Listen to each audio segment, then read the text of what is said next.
It is in that respect, you know, that it's said of great gurus in India. They have a very funny thing they say. People, Westerners, go over and they meet this man who's supposed to be extremely holy. And they are all agog, you know. And then after spending a few days with him, they begin to wonder. They find he smokes cigarette. They find that he occasionally loses his temper. And they begin to think, well, is this man so holy after all? I mean, he surely should not be dependent on these little habits and luxuries and so on. And then they find he has a girlfriend. And then they leave because they're so scandalized. Well, then the Hindus say, now you shouldn't get so upset about this, because if this man didn't have a few little vices, he would cease to manifest. He would simply disappear. He has to have these things to keep him grounded, to keep him in the world. Or if suddenly, you know, he gets terribly angry with a certain student and seems to lose his temper, they say, oh, no, that's a tactical anger. That he did on purpose to wake you up to something. It was for your own development and for your own good. He didn't really feel angry at all.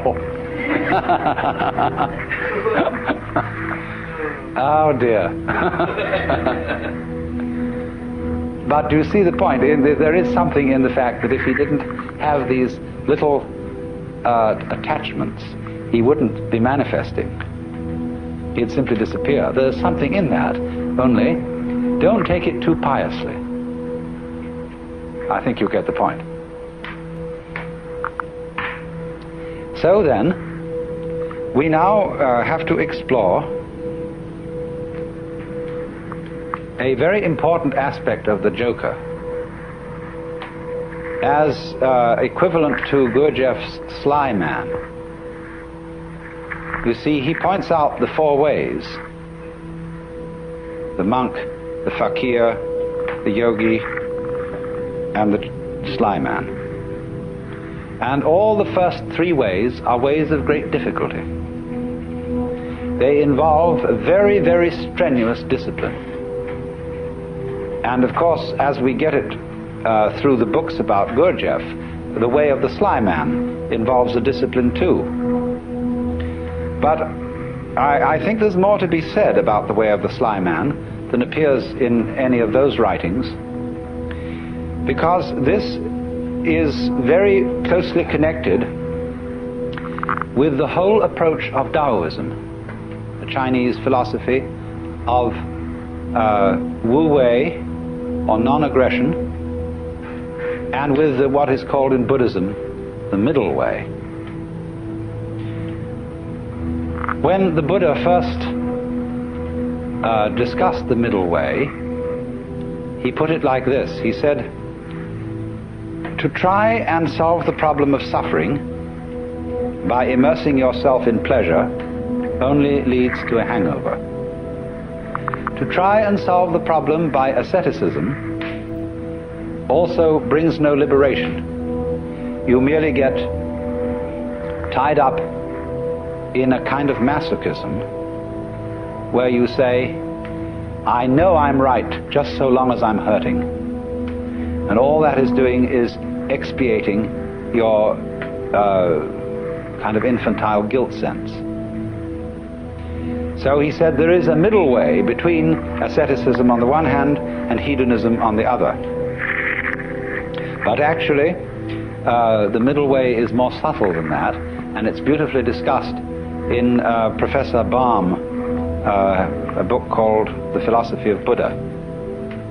That's B-A-H-M, Professor of Philosophy at the University of New Mexico. And he gives a very, very fascinating analysis of the middle way in the form of a dialogue, whereby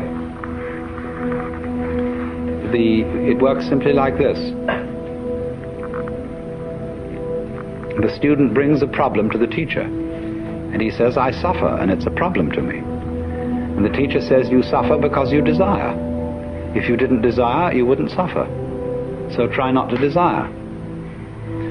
And the student goes away and says, I'm not very successful in this. I can't stop desiring. It's terribly difficult. And furthermore, I find that in trying to stop desiring, I'm desiring to stop desiring. Now what am I to do about that? And the teacher replies, do not desire to stop desiring any more than you can.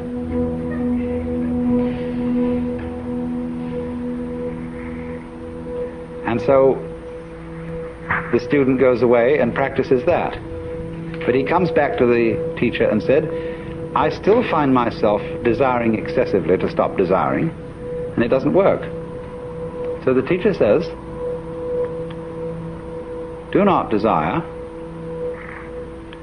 too much, not to desire, to stop desiring. Now do you see what's happening? Step by step, almost like Achilles approaching the tortoise, the student is being brought together with himself to the point where he catches up with his own inner being and can accept it completely. And that is, you see, the most difficult thing to do, to accept oneself completely. Because the moment you can do that, you have in effect done psychologically what is the equivalent of saying in philosophical or theological terms, you as you are now are the Buddha, just as I was explaining a few minutes ago. That's unbelievable, because we are always trying to get away from ourselves as we are now in one fashion or another. And it's only we will only stop doing that through a series of experiments in which we try resolutely to get away from ourselves as we are. So that is the middle way. But ordinarily in these other ways, the way of the yogi, the fakir, and the monk, the individual makes a big thing out of the work of liberation, and especially likes the kind of teacher who will put him through the most severe paces. It's interesting how there arise from time to time schools in the West where someone comes along offering, people say, look, it's all very well to go to discussion groups and talk about these things, but that's not the real thing. What you need is really to get down and do some work. And often these teachers are very rude and very stern, but people love it. And such a person will always attract a great following, because people get the feeling, now we're at serious business here. This is really something, you see. And this, you see, though, can be an awful problem. Let's suppose that you have some difficult and distressing habit, like drinking too much. And you're assured that once you've become the victim of this habit, it's an extraordinarily difficult thing to get rid of it, and it requires intense willpower. And so that kills you right off. You're a dead duck from then on. It's as if, you see, you had said to the devil one morning, look, I'm going to get rid of you. I'm not going to have anything to do with you anymore. So the devil, who is an archangel and is terribly clever, is all set for you. And because he knows that you are getting out of his way, he surrounds you with greater temptations than you ever imagined.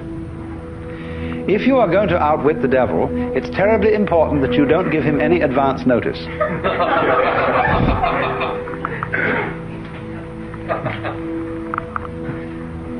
And this is where the work of the sly man comes in.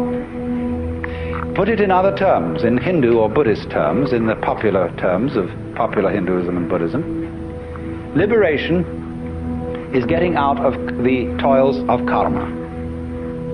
It's like this. During your many past lives, you've done all kinds of deeds, good and bad, and you are reaping the consequences of these deeds today. And also today you're setting up future consequences. Now, before you can be liberated, you've got to pay off your karmic debts. And so the moment you set your foot on the path of liberation, you are apt to find that all your karmic creditors will come to your door. And that's why it's often said that people who start out on a serious work of yoga suddenly get sick and lose their money and their best friends drop dead and all kinds of ghastly things happen. That's because, you see, they served notice that they were going to do this. And so all the creditors came around. If you're going to leave town and you owe lots of money, you know, you mustn't announce that you're leaving or give a farewell party to your friends, because the grocer will find out. So the art of the sly man is to make no contest, but simply to leave without one word. In other words, that's the meaning of Wu Wei in the technical vocabulary of Taoism. Wu Wei, not to interfere, not to force things. That's the best translation of Wu Wei, not to force things. But so he just drops it like that.